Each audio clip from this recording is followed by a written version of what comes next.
Well, you know what they say, right? Doing the same thing over and over again, expecting different results, is the definition of insanity. Although a certain kind of person thinks it's really persistence, stick-to-itiveness, tenacity, grit. And as Dr. Phil would say, how's that working for you? I'm reminded of a scene in the 1993 movie Jurassic Park, the original one. The characters are discussing the intelligence of the velociraptors. And Muldoon, the game warden, notes that the alpha raptor had all the other raptors attacking the electrified fences over and over again. That doesn't seem very smart, does it, to keep getting zapped by the electric fence? But that's not what was going on.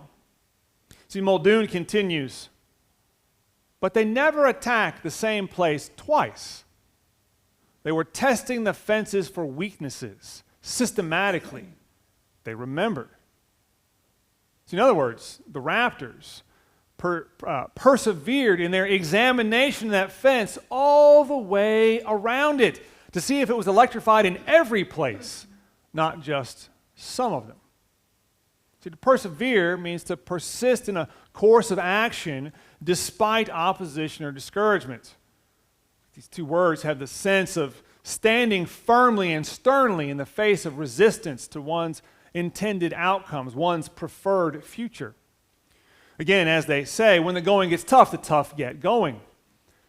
But over time, boy, can that just take the life right out of us, leave us exhausted, leave us barely hanging on. Our pursuits can leave us feeling desolate, even when the other aspects of our lives seem to be just fine, even flourishing. That brings us around, of course, to our theme. You see it there on the screen. Jesus is enough. In life, there's lots of things that we can lack that would lead to flourishing, right? We lack these things that would lead to flourishing. Faith, material goods, a sense of agency or power. Maybe we're even oppressed, facing some manner of oppression. These things make life seem not only desolate, but feel that way. And yet, in our weakness, in our lack, Jesus comes to us, walks to us, finds us, serves us, fills us with the power of his endless life, meeting our needs. Jesus is always enough for everyday life. In our gospel story today, Jesus healing the Canaanite woman's daughter, I like to imagine her, this lady, as well-to-do. Maybe not rich, but better off than the average bear, upper middle class. And I admit, this is not part of the story. I'm simply imagining the scene this way. Now, Saints Mark and Luke record a different story of a woman in a crowd who had spent all of her money in search of physicians. That's a different episode. And the reason I like imagining this woman this way, as having a higher income, is because it heightens the contrast we find in the story. Now, first of all, she's a Canaanite, which is one of the enemies of ancient Israel. That is to say, she is from an antagonistic group toward the Jews, regardless of her own personal feelings on the matter. And second, she's a woman. Right? So her behavior toward this rabbi and his students is unseemly and ill-mannered. It's rude and uncouth. And I suspect in this story that she's not very tall, probably shorter than average. We'll come back to that. And the disciples are clearly annoyed at this Gentile, at this goy making a scene. You can feel the resentment and the contempt in their request to Jesus to send her away. And if we imagine her as being wealthy, it's as if the disciples, who are pretty middle of the road, mostly blue-collar folks, thinking to themselves, this rich lady, she thinks she can just come in here, make a scene, get what she wants, and then write a check to make it all better. Their own prejudices are showing through, not hers. But let's turn our focus then to her and her persistence, her tenacity. Now, first of all, she's crossed some major social boundaries, right? She's gone to the wrong side of the tracks. And surely she interacted with all manner of fellow residents around her, all kinds of ethnic and national backgrounds. But here she is, facing a teacher, a holy man of an exclusive and chauvinistic group of people. And we're not told that she has any connection to Judaism, and whatever she understands about it is likely to be very shallow. As a Canaanite, she's likely an idolater. And yet she's willing to risk her reputation, whatever it is, by making a very public scene in this crowd while these men around her tower over her.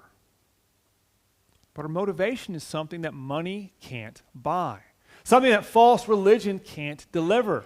Health and wellness, healing and wholeness for her daughter caught in bondage by this demon.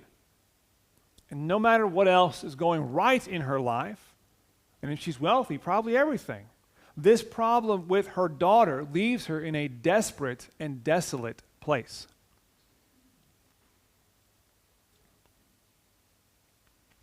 So maybe now this strange story seems a little more relatable. You and I have certainly chased goals, pursued goals, chased preferred futures that don't merely have obstacles but roadblocks, places where the bridge is out, so to speak. Now perhaps it's some personal flaw in us. Maybe it's an enduring financial setback, a seemingly incurable health challenge. Maybe it is a problematic or lacking relationship in our lives. That doesn't mean that our lives were at a standstill or in shambles necessarily. In fact, most of the other things in life could have been coming up roses except for this. And yet regarding these aspirations, we've waited for solutions. We've tried workarounds. We've revised our expectations. We've sat down and cried. We've just kept hurling ourselves at the problem, wishing that one of these times we'll break through or finally make it over. Remember our insanity saying from earlier.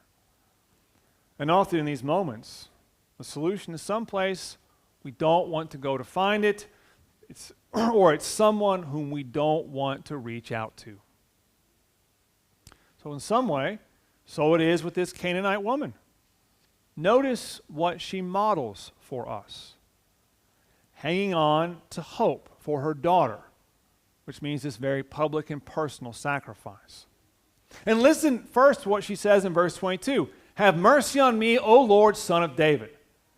Now, previously in the gospel, back in chapter 9, this was the same cry of heart that was used by the two blind men.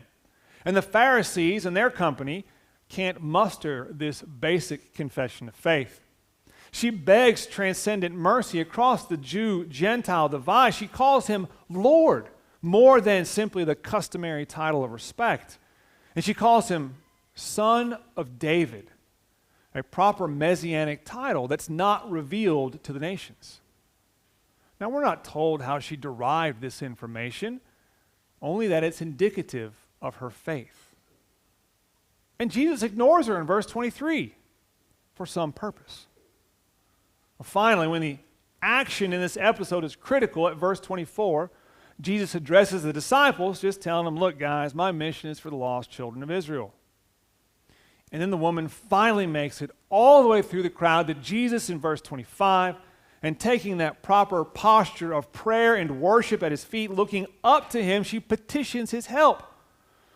And then Jesus echoes his Sermon on the Mount statement, saying, well, you can't just give the children's food to the dogs. And then this little woman, remember I said we come back to her probable height, still looking up at him with certainty in her expectant waiting, says, even the little dogs eat the fallen crumbs, in verse 27. To which Jesus then praises her faithfulness, her trust, her knowledge, her allegiance to him in verse 28, and her daughter receives the healing that the woman trusted was there all along.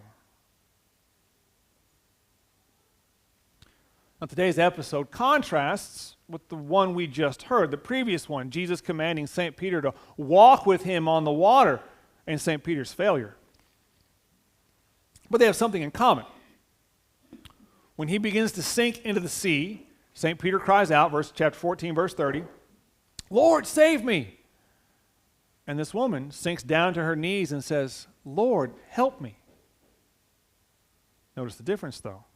Peter's attention has turned away from Jesus to the wind and the waves and the distance from the relatively safe boat. And she faces her own unfavorable conditions, her own headwinds. Jesus ignores her. The disciples attempt to remove her. And Jesus says, you know what? You're outside my concern. her attention. The focus of her eyes, like St. Mary in the Mary and Martha story, is entirely up and upon Jesus. Now, I use this metaphor a lot to lift up your eyes, just like Psalm 121 says. It's one of my favorites. It means to focus your attention past, beyond your immediate circumstances, which are always limited and lacking in the moment. It means to find something bigger, more worthy, something tended toward unlimited and abundant. When life and life's sustenance are fleeting in the moment, it means to orient yourself toward life's source, toward life's provider, to move from the present with the past nipping at its heels to the future and its very real possibilities. To lift up your eyes and fix them upon Jesus is to orient you to what's greatest, what's worthiest, what's transcendent in the future, and to see for yourself their immediacy, to see Him walking to you and for you, to see your help arriving, just like Psalm 121. And so this suffering woman, she looks up to Jesus, who she already knows, and she already knows about herself. She's made it to somebody else's turf, as they say. But looking up, she's able to see what the others miss, that even the crumbs of heaven exceed our greatest hopes. In some ways, she knows that the healing of her daughter is a little thing. I don't know, maybe she heard of the centurion's servant or the official's son, both of who were healed in a similar way. And so with a proper sense of perspective, right? What I mean is that she doesn't think she's the main character in the story, that this episode is about her and who she is. By the way, as I said, you can imagine her being short. She's probably 4'11" maybe. And Jesus truly might have been as tall as me. And with her perspective, that she is little and Jesus is great, that her challenge is down here and His help is up there, that she has made it this far by her tenacity and her persistence, she with total trust simply asks with confidence, expecting nothing but grace, mercy, and love, and receiving exactly that. Her model for us of tenacity and trust is as real and authentic as it gets. Later on in chapter 21, Jesus will say, "Whatever you ask in prayer, you will receive if you have faith." And remember what we've heard St. Paul write to us a couple of times since Easter. We've heard this. Chapter 5, Romans 5. We rejoice in our sufferings, knowing that suffering produces endurance, endurance produces character, character produces hope, and hope does not put us to shame because God's love has been poured into our hearts. But it's that have faith part that trips us up. See, faith, as we heard with St. Peter, walking and sinking among the waves, it's not a quantity. It's a quality of the object where our trust and hopes turn.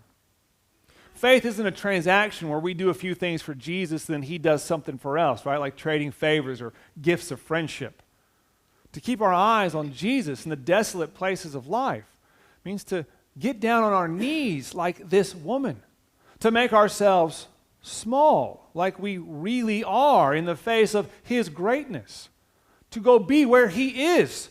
For us, that's worship, Bible reading and study, sermons, prayer, Christian caregiving. To let Him fill our eyes, not just our actual eyes, but our mind's eye, the eyes of our heart, to keep our gaze persistently upon Him. Like Psalm 23 promises, right? That table of goodness set before us in the face of adversity, while His cup of mercy overflows. That even one crumb or one drop from heaven is always enough, because it's filled with the power of Jesus' endless life. Amen.